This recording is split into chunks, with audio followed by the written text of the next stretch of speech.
मंडपात तिने हो म्हटलं, पण त्या होमध्ये तिचा आवाज नव्हता, फक्त दबाव होता. 7 फेऱ्या पूर्ण झाले, सगळ्यांनी टाळ्या वाजवल्या. आईबाबांच्या चेहऱ्यावर समाधान होतं, पण तिच्या डोळ्यात फक्त पाणी होतं. रात्री सजवलेल्या खोलीत ती एकटी बसली होती, हातात हिरव्या चोड्या आणि मनात तुटलेलं प्रेम. दार हळूच बंद झालं आणि त्या शांततेत तिने असा निर्णय घेतला जो तिचं आयुष्य नाही तर 2 कुटुंबाचं भविष्य बदलणार होता. पण प्रश्न एकच आहे, तिने त्या रात्री काय ठरवलं? नेहा साधी, शांत आणि घरासाठी स्वतःला नेहमी मागे ठेवणारी मुलगी होती. तिची स्वप्न फार मोठी नव्हती, फक्त एवढंच की लग्न तिच्या मनाप्रमाणे व्हावं. तिचं प्रेम समीरसोबत होतं. कॉलेजपासून दोघं एकमेकांना ओळखत होते. मोठी स्वप्न नव्हती, पण एकमेकांसोबत साधं प्रामाणिक आयुष्य हवं होतं. पण घरच्यांसाठी एकच गोष्ट महत्त्वाची होती, स्टेटस. तो आपल्या तोलामोलाचा नाही. लोक काय म्हणतील, आम्ही ठरवले म्हणजे ठरवले. तिचं लग्न विक्रमसोबत ठरलं. विक्रम चांगला, सुशिक्षित, श्रीमंत, घरच्यांच्या मते परफेक्ट. पण नेहासाठी तो फक्त एक अनोळखी चेहरा होता. त्या रात्री तिने आईसमोर हात जोडले, डोळ्यात पाणी, आवाज थरथरत होता. आई, मला तो आवडतो, मला त्याच्याशीच लग्न करायचं आहे. आईच्याही डोळ्यात पाणी आलं, पण शब्द कठोर होते. आम्ही तुझं वाईट कधीच विचारणार नाही. वडिलांसमोर ती रडली. पहिल्यांदाच आवाज चढवला, पण त्यांचा निर्णय बदलला नाही. घरात लग्नाची तयारी सुरू झाली. नातेवाईक येऊ लागले. तिच्या हातावर मेहंदी लावली गेली आणि तिच्या मनावर न बोलता येणारा दबाव. प्रत्येकाला ती हसताना दिसत होती, पण तिचं हसू डोळ्यापर्यंत पोचत नव्हतं. आणि शेवटी 7 फेऱ्या पूर्ण झाल्या. मंगलाष्टक संपलं. सगळ्यांनी टाळ्या वाजवल्या आणि नेहाचं जबरदस्तीचं लग्न झालं. खोली सुगंधाने भरलेली होती. मोगऱ्याच्या माळा, गुलाबाच्या पाकळ्या, हलकासा पिवळा प्रकाश, सगळं परफेक्ट. पण त्या सजावटीत एक गोष्ट नव्हती, आनंद. नेहा बेडच्या कोपऱ्याजवळ बसली होती. जड साडी अजूनही अंगावर, हातात हिरव्या चोड्या हलक्या आवाजात आपटत होत्या. डोळे रडून लाल झालेले, काजळ पसरलेलं. बाहेर अजूनही हशा ऐकू येत होत्या. दरवाजा हलकेच उघडला. विक्रम आत आला. क्षणभर तो थांबला. समोर बसलेली नववधू नव्हती, तर घाबरलेली, तुटलेली एक मुलगी होती. त्याने दरवाजा हळूच बंद केला. काही पावलं पुढे आला. नेहाने नजर वर केली आणि लगेच खाली केली. त्याला सगळं कळालं. तो शांत आवाजात म्हणाला, तुला हे लग्न नको होतं, बरोबर ना? त्या एका प्रश्नाने तिच्या डोळ्यातलं धरणं फुटलं. अश्रू गालावरून ओघळले. ती काही बोलली नाही, पण तिचं मौन शब्दापेक्षा मोठं होतं. विक्रम बेडपासून थोडं दूर खुर्चीवर बसला. जाणून बुजून अंतर ठेवलं. माझ्यावर कोणी जबरदस्ती केली नाही, पण तुझ्यावर झाली आहे. तो थोडा थांबला. आणि मला जबरदस्तीचं नातं नको आहे.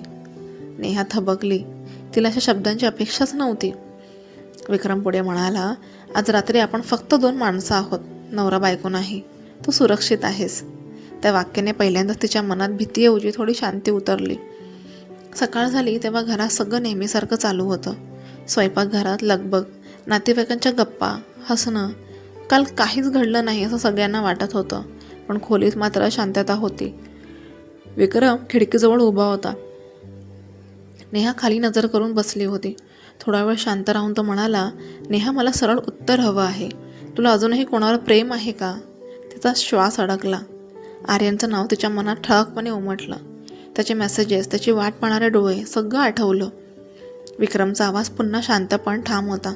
जर तुझ्या मनात अजून कोणी असेल तर मी तुला थांबवणार नाही. जबाबदारी म्हणून जगणं म्हणजे आयुष्य नाही. नेहा हादरली. समोर एक माणूस तिचं स्वातंत्र्य देत होता आणि मागे उभा होता समाज. कुटुंबाचा मान, नातेवाईकांचे प्रश्न, लोकांची कुजबूज. ती काही बोलली नाही, फक्त खिडकीबाहेर बघत राहिली. त्या रात्री ती झोपली नाही. हातातल्या चोड्या हलक्या आवाजात वाजत होत्या आणि तिच्या मनात 2 जग भिडत होते, एक कर्तव्याचं आणि एक प्रेमाचं. सकाळची कोवळी किरण खिडकीतून आत येत होती. नेहाने हळू साडी नीट केली. गळ्यातलं मंगळसूत्र हातात धरून ती काही क्षण आरशात स्वतःकडे पाहत राहिली. कालची घाबरलेली मुलगी आज दिसत नव्हती. आज तिच्या डोळ्यात भीतीपेक्षा ठामपणा जास्त होता. तिने स्वतःलाच हळू आवाजात विचारलं, मी आयुष्यभर इतरांसाठीच जगणार का? माझं मन कधी ऐकणार का कोणी? ती खाली हॉलमध्ये आली. सगळे नाश्त्याच्या टेबलावरती बसलेले. हशा थांबल्या. नेहा मधोमध उभी राहिली. हात थरथरत होते, पण आवाज स्पष्ट होता. हे लग्न माझ्या मनाविरुद्ध झालं आहे. मी विक्रमचं किंवा माझं आयुष्य खोट्या नात्यात अडकवू इच्छित नाही. क्षणातच घरात शांतता पसरली. आईच्या डोळ्यातून अश्रू वाहू लागले. वडील संतापले. हे काय बोलतेस तू? नातेवाईक कुजबुजू लागले. तेवढाच विक्रम पुढे आला. तो नेहाच्या शेजारी उभा राहिला. ती चुकीची नाही, तो शांतपणे म्हणाला. तिला न विचारता निर्णय आपण घेतला. जबरदस्तीने संसार होत नाही.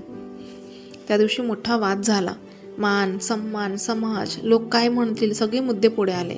पण शेवटी दोघांनी एकत्र निर्णय घेतला. खोट्या नात्यात राहण्यापेक्षा परस्पर संमतीने वेगळं होणं योग्य. आणि त्या क्षणी नेहाने पहिल्यांदा स्वतःसाठी उभं राहण्याचं धैर्य दाखवलं. काही महिन्यांनी सगळं बदललं होतं. नेहा आता कोणाच्या सावलीत नव्हती. तिने शहरात नोकरी सुरू केली होती. सकाळी स्वतः ऑफिसला जाणं, स्वतःचे निर्णय घेणं, तिला हळूहळू स्वतःची ओळख सापडत होती. ते तर कोणाची जबाबदारी नव्हती, ती स्वतःची निवड होती. एक दिवस आर्यन पुन्हा तिच्या समोर आला. डोळ्यात अजूनही तेच प्रेम. पण यावेळी नेहा शांत होती. ती लगेच भावनांमध्ये वाहून गेली नाही. ती हसली आणि म्हणाली, आधी मला स्वतःला पूर्ण उभं राहू दे, मगच कोणाचाही हात धरायचा विचार करेन.